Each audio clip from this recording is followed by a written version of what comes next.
ദൈവവും കൽക്കിരൂപികളായിരിക്കുന്ന എല്ലാ നാരായണന്മാർക്കും ഖുർആൻ സന്ദേശം 4ലേക്ക് സ്വാഗതം. ഞാൻ നിങ്ങളുടെ സ്വന്തം ഷീലായപ്പൻ.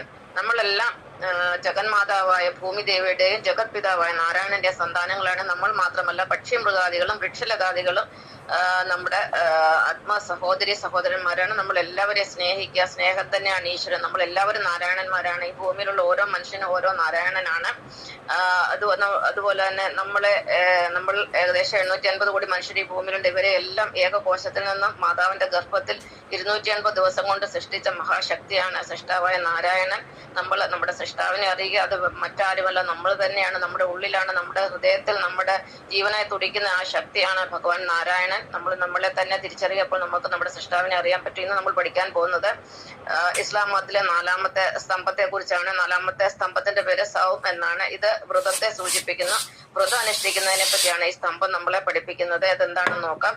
റമളാൻ മാസത്തിൽ, അതായത് റംസാൻ മാസത്തിൽ സൂര്യോദയം മുതൽ സൂര്യാസ്തമയം വരെ ഭക്ഷണപാനീയങ്ങൾ എന്നിവ ഉപേക്ഷിച്ചിട്ട് വേണം ഒരു മുസ്ലിം വ്രതം എടുക്കാൻ.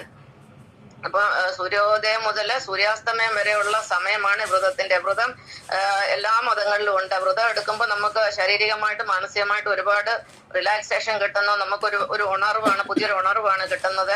ഇത് നമുക്ക് ആരോഗ്യപരമായിട്ടും വളരെ നല്ലതാണ്. ഞാനും ഈ റംസാൻ വ്രതം 3-4 തവണ എടുത്തിട്ടുണ്ട്. ഇതിൽ നിന്ന് ഒരു പ്രചോദനം ഉൾക്കൊണ്ടാണ് ഞാൻ മണ്ഡലവ്രതം തുടർച്ചയായിട്ട് എടുക്കാൻ തുടങ്ങിയത്. 2007 തൊട്ട് മണ്ഡലവ്രതം എടുക്കുന്നുണ്ടായിരുന്നു, 41 ദിവസം. അത് ഞാൻ ഏകദേശം 18 മണിക്കൂറോളം വെള്ളവും ആഹാരവും ഇല്ലാതെയാണ് ആ വ്രതം എടുത്തിരുന്നത്. പിന്നെ അതുപോലെ 24 മണിക്കൂർ വെള്ളവും കുടിക്കാതെ ആഹാരം കഴിക്കാൻ ഞാൻ വ്രതം എടുത്തിട്ടുണ്ട്. അപ്പൊ ഇതിനൊക്കെ ഒരു പ്രചോദനം കിട്ടിയത് എനിക്ക് ഇസ്ലാം മതത്തിൽ നിന്നാണ്. ഞാൻ ഇസ്ലാം മതവുമായിട്ട് ഒരുപാട് വർഷത്തെ ബന്ധമുണ്ട്. ഞാൻ നേരത്തെ പറഞ്ഞിട്ടുണ്ട്, ഞാനൊരു ചേരിയിൽ ഒരു വീട് വാങ്ങിച്ചു. വീടെന്ന് പറയാൻ പറ്റത്തില്ല, ഒരു ഒറ്റമുറി വീട്. ആ വീട് മസ്ജിദുമായിട്ട് 2.5 ഫുട്ടിന്റെ വ്യത്യാസമേ ഉണ്ടായിരുന്നുള്ളൂ. കാരണം ഞങ്ങളുടെ വീടിന്റെ ഭിത്തിയും മസ്ജിദിന്റെ ഭിത്തിയും തമ്മിലുള്ള അകലെ 2.5 ഫുട്ടാണ്. അപ്പൊ 20 വർഷവും മസ്ജിദിലെ 5 നേരത്തെ വാങ്കൊക്കെ കേട്ടാണ് ഞാൻ അവിടെ ജീവിച്ചത്.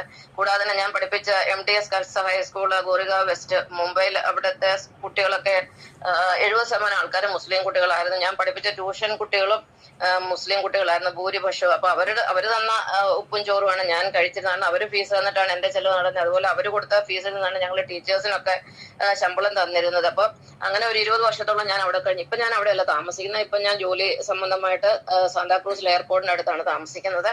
അപ്പം അങ്ങനെ മുസ്ലിം അല്ലെങ്കിൽ ഇസ്ലാം മതമായിട്ട് എനിക്ക് ഒരുപാട് ബന്ധമുണ്ട്.